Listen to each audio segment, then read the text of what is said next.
다윗의 찬양이라고 하는 부분이죠. 22장 전체가 찬양이고 23장에서도 이제 1절에서부터 7절까지가 찬양인데 오늘 두 번째 부분을 우리가 같이 살펴보고 있습니다. 사무엘서의 전체 80년의 역사라고 볼 수 있는데요.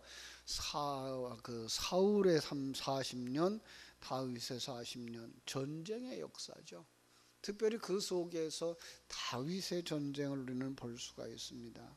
사울과의 갈등, 그런가 하면 그 아들의 반역, 부하의 반역, 이런 일들로 말미암아서 그는 목숨의 위협을 당하는 일들이 수없이 많았고요. 그죠?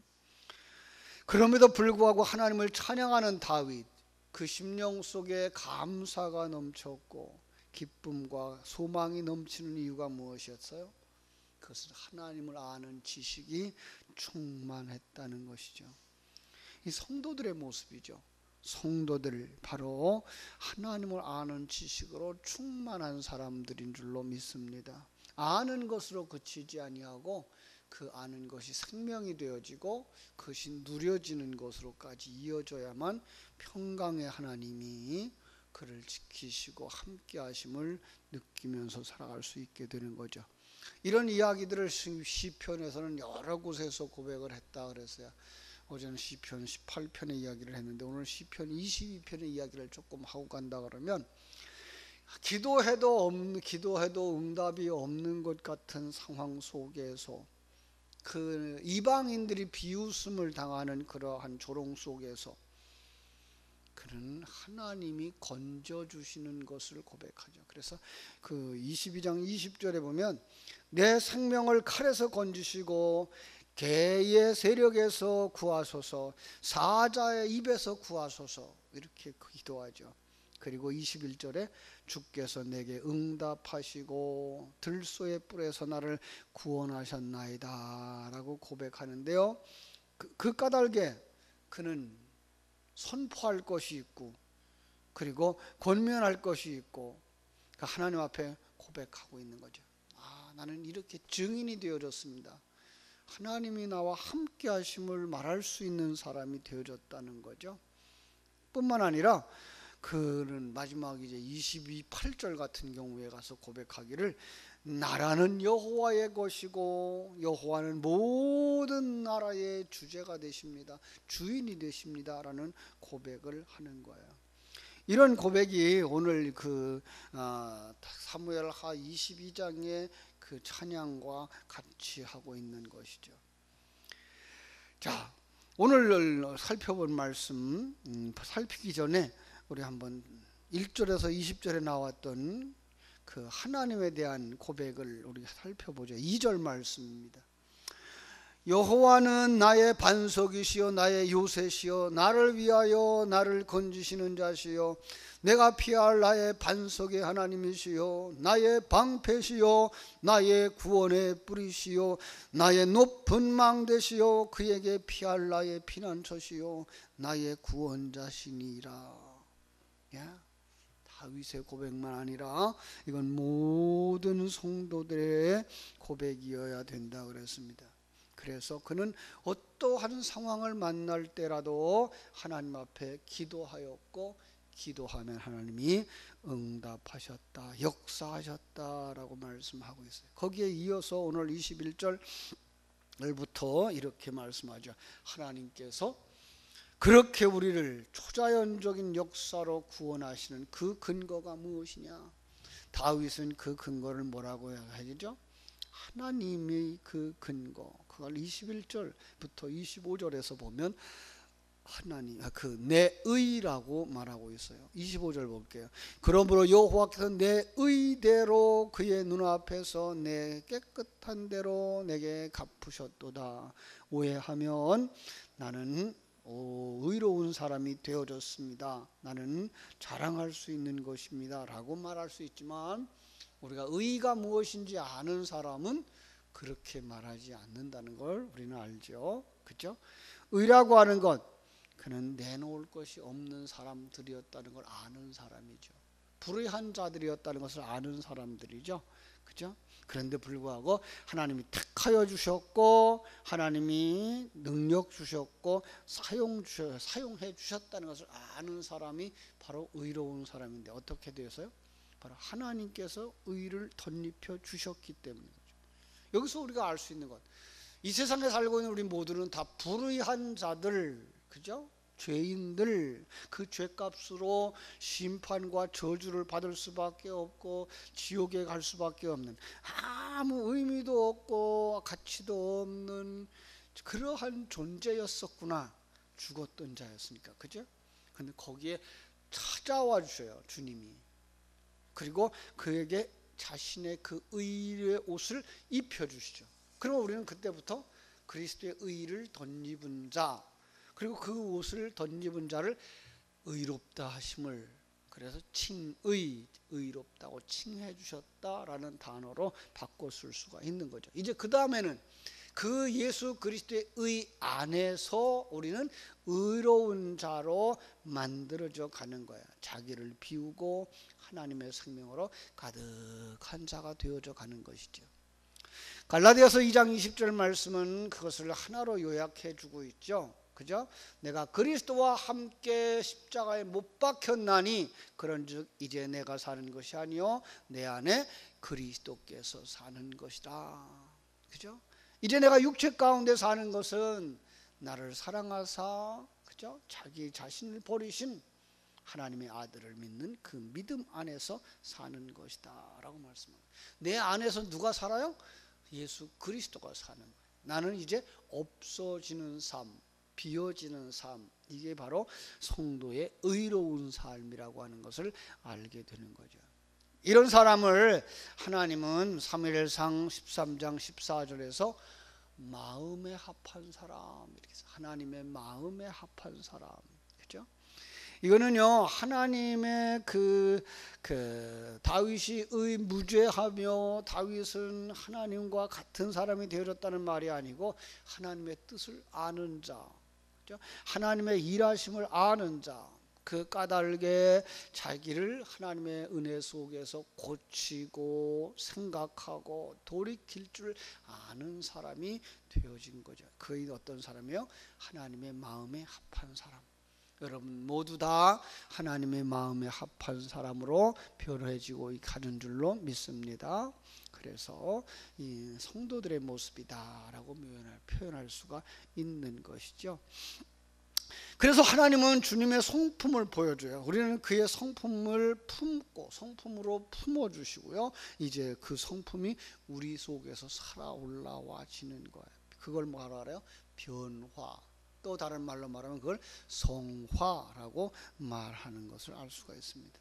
그러고 나면 그 모습이 이제 29절에서부터 43절까지 하나님이 의롭게 하셨다, 능하게 하셨다라고 하는 주제로 이야기하고 있습니다. 우리가 의로워질 수 있었고 능하게 되어질 수 있었고 하나님의 자녀로 만들어질 수 있었던 것은 하나님이 빛으로 오셨기 때문이다. 29절부터 30절 말씀입니다. 29절 읽겠습니다.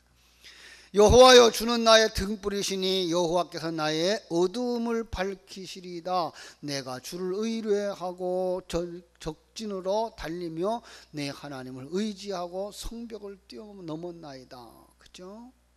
자, 내가 여호와의 도를 지키며 내가 하나님 앞에서 완전하여 스스로 죄악을 피하였더니 여호와께서 그 목전에서 내 깨끗한 대로 내게 갚아주셨다는 거예요. 하나님이 응답해 주셨다는 거예요. 하나님이 찾아와 주셨어요. 나는 뭐였는데? 어둠이었는데.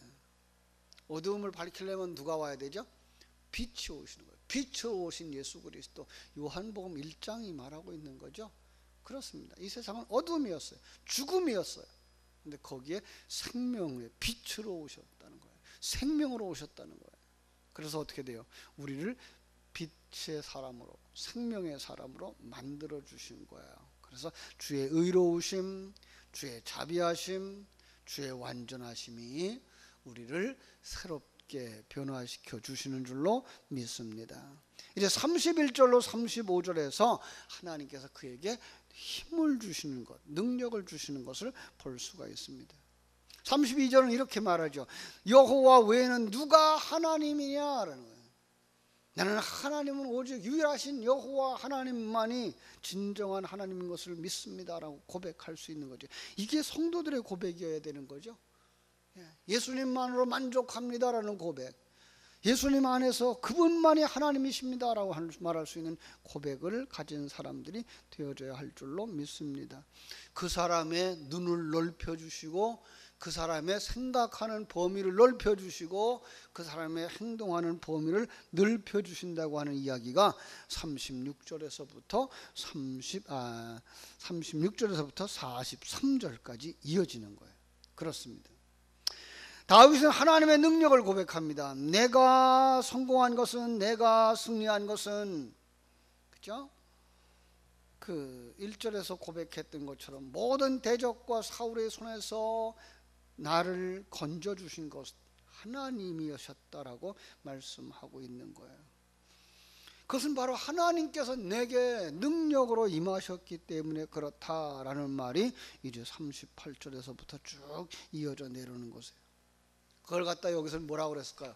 전쟁에서 승리하게 하셨다. 주께서 나를 전쟁케 하시려고 능력으로 내게 띠를 띄우셨다라고 말씀하는 것을 볼 수가 있습니다. 하나님의 전신갑주를 입혀주신 거죠. 우리가 입는 것이 아니에요. 우리는 입을 수 없는 존재였어요. 죽었던 존재였으니까요. 그런데 하나님이 우리에게 의의 옷을 덧입혀 주시니 그 의의 옷이 뭐가 되어져요? 하나님의 전신갑주로 변하는 거예요. 그 하나님의 전신갑주를 입고서는 뭐하여? 이제 모든 전쟁에서 승리하는 자가 되어지는 거예요. 이게 성도들의 영적 싸움이에요. 그죠? 제가 늘 요한계시록을 인용할 때마다 말하는 요한복음 6장부터 18장까지의 일곱인, 일곱 나팔, 일곱 대접을 통해서 우리 속에 옛사람들을 쳐부수는 전쟁, 사단의 세력을 쳐부수는 전쟁, 그 속에서 하나님의 사람들을 드러나게 하시고 성장하고 성숙하고 완성시켜 가시는 전쟁인 것을 가르쳐 주시는 거죠. 그러면 우리는 어떻게 됩니까? 그 위에 굳게 서는 것입니다. 그것이 바로 44절에서 51절 말씀까지의 내용인 거예요. 참으로 이 마지막 부분에서 하나님께 그는 감사할 수밖에 없는 게 뭐예요? 44절에서부터 그를 46절까지의 말씀 속에서 그를 목동에서부터, 그죠? 양치기에서부터 참 왕으로까지 세워주신 하나님, 그를 정말 왕으로 세워주신 그 하나님을 이렇게 고백하죠. 주께서 또 나를 내 백성의 다툼에서 건지시고 나를 보존하사 모든 민족의 으뜸으로 삼으셨으니 내가 알지 못하는 백성이 나를 섬기리이다. 이방인들이 내게 굴복하며 그들이 내 소문을 귀로 듣고 곧 내게 순복하리로다. 이방인들이 쇠약하여 그들의 견고한 곳에서 떨며 나오리다 라고 말하는 거죠. 그렇죠? 그렇습니다. 하나님은 이처럼 다윗을 세워주셨어요. 오늘 하나님께서 여러분도 이렇게 세워주시기를 주님의 이름으로 축원합니다. 그 속에서 나오는 고백이 뭐예요? 하나님, 당신은 전능하신 하나님입니다. 그 하나님은 죽으신 하나님이 아니라 살아계신 하나님입니다. 그 하나님은 멀리 계신 하나님이 아니라 나와 함께 하시는 하나님인 줄로 믿습니다. 그 까닭에 그것을 경험한 사람들의 고백이 뭐야 돼요? 찬양이죠. 바로 찬송이 나와야 되는 거죠. 주님은 나의 하나님이시요 나의 반석이시요 나의 구원의 뿌리시니다라고 고백할 수밖에 없는, 바로 성도들의 삶의 구석구석에서 하나님의 능력이 나타나고 하나님의 일하심이 나타나고 하나님의 위대하심이 나타나 고백하고 감사하고 감격할 수밖에 없는 거죠. 51절은 이렇게 말합니다. 50절부터 볼게요. 이러므로 여호와여, 내가 모든 민족 중에서 주께 감사하며 주의 이름을 찬양하리이다. 여호와께서 그의 왕에게 큰 구원을 주시며 기름 부음 받은 자에게 인자를 베푸시며 영원토록 다윗과 그 후손에게 이렇게 해 주시리로다 라는 고백입니다. 한 걸음 더 나가면 이건 누구와 누구예요? 예수 그리스도와 그의 백성들, 바로 우리들이 하나님께서 큰 은혜를 덧입은 자들이며 약속 가운데 거하는 자들이 되어졌습니다라는 고백이 되는 거야. 이렇게 아름다운 이 시편, 사무엘하 22장의 내용 속에서 우리는 정말 찬양이 얼마나 위대한가, 찬양이 무엇을 담고 있는가를 보여주는 것이고요. 그 속에 자기의 체험들이 들어져 있는 거죠. 그죠? 영적인 체험들, 자기의 그 영적 싸움에 승리한 체험들, 위급할 때에, 넘어졌을 때에, 연약했을 때에 그 속에서 하나님의 도우심이 이 속에 다 들어가 있는 거예요. 찬양은 바로 그런 것입니다. 그 속에 하나님의 인도하심이 고백되어져 있고요.